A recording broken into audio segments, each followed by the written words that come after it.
Apakah kalian tahu mengenai insiden 227? Yakni suatu kasus nyata di mana sebuah fanfiction dapat berdampak pada kehidupan banyak orang.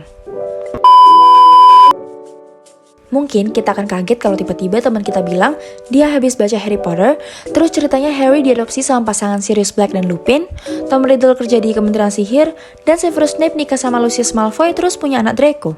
Hah? Ini dia beneran baca Harry Potter apa enggak sih? Harry Potter versi universe mana ini? Nah, ternyata cerita yang dia baca tadi berjudul A Royal Invitation dan ditulis oleh salah seorang fans atau anggota fandom Harry Potter dengan nama pena Raven Lycan, bukan J.K. Rowling. Fans sendiri selama ini dianggap hanya bisa melakukan proses resepsi atau penerimaan dari apa yang dipaparkan melalui media, serta erat kaitannya dengan aktivitas konsumsi berlebihan demi mengoleksi barang-barang yang berkaitan dengan sesuatu yang diidolakannya.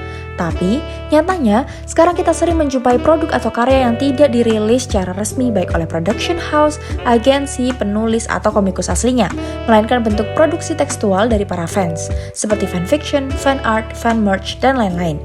Sehingga, seperti yang dinyatakan oleh Jenkins, fandom di sini mampu menjadi sebuah budaya partisipatif atau participatory culture yang mengubah pengalaman mengonsumsi media menjadi produksi teks-teks baru, bahkan sebuah budaya dan komunitas baru.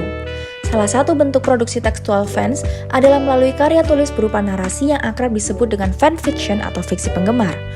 David mendefinisikan fanfic sebagai tulisan fiksi yang dibuat oleh fans dan terinspirasi dari objek yang mereka minati. Salah satu genre fanfiction yang bisa dibilang cukup kontroversial adalah slash, yang berisi tentang hubungan sesama jenis antara dua karakter dan menampilkan hubungan homoerotik.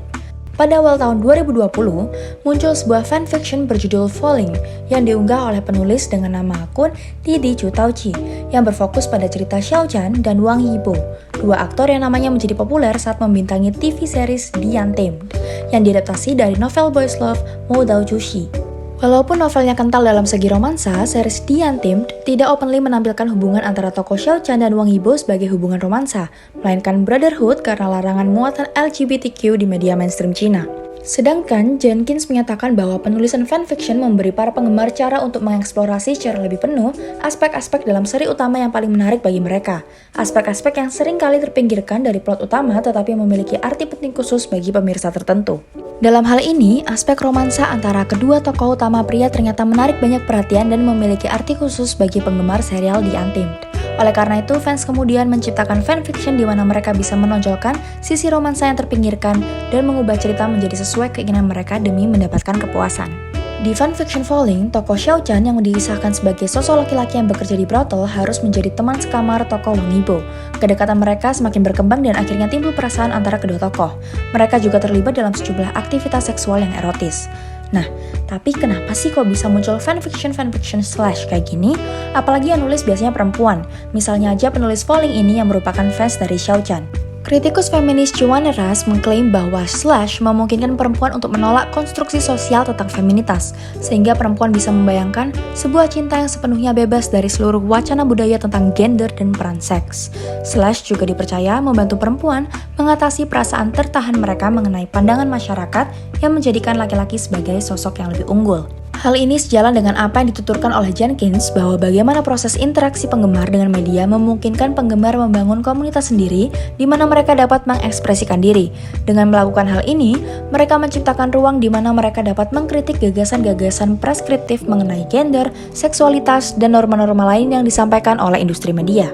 Jadi, dengan menggunakan laki-laki sebagai tokoh utama dalam cerita romansa dan homoerotik, penggemar, utamanya penggemar perempuan, bisa sekaligus menyalurkan kritik mereka terhadap peran seks dan dominasi laki-laki dalam hubungan romansa maupun seksual. Namun, apakah slash umumnya bisa diterima oleh publik? Nyatanya, slash sendiri memang memancing sejumlah kontroversi, dan penggemar masih banyak yang menolak perizinan distribusi publikasi homoerotik ke publik karena takut menyinggung aktor yang memainkan karakter tersebut. Inilah yang terjadi pada fanfiction Falling dalam insiden 227. Karena muatannya dinilai terlalu eksplisit mengenai hubungan dua orang pria, terlebih karakter Wang Yibo dikisahkan masih di bawah umur, Banyak fans Xiao Chan yang kemudian mengecam fanfiction tersebut karena dinilai merupakan sebuah penghinaan dan dapat menodai reputasi Xiao Chan karena di sana Xiao Chan memerankan tokoh dengan latar yang kontroversial. Sejak 26 Februari 2020, fans Xiao Chan yang membenci fanfic Falling akhirnya mengatur serangan terhadap penulis fanfic tersebut beserta platform di mana fanfic itu dipublikasikan, yakni AO3 dan Lofter. Mereka mengadukan platform tersebut ke Cyberspace Administration of China dan berujung dengan diblokirnya kedua situs tersebut.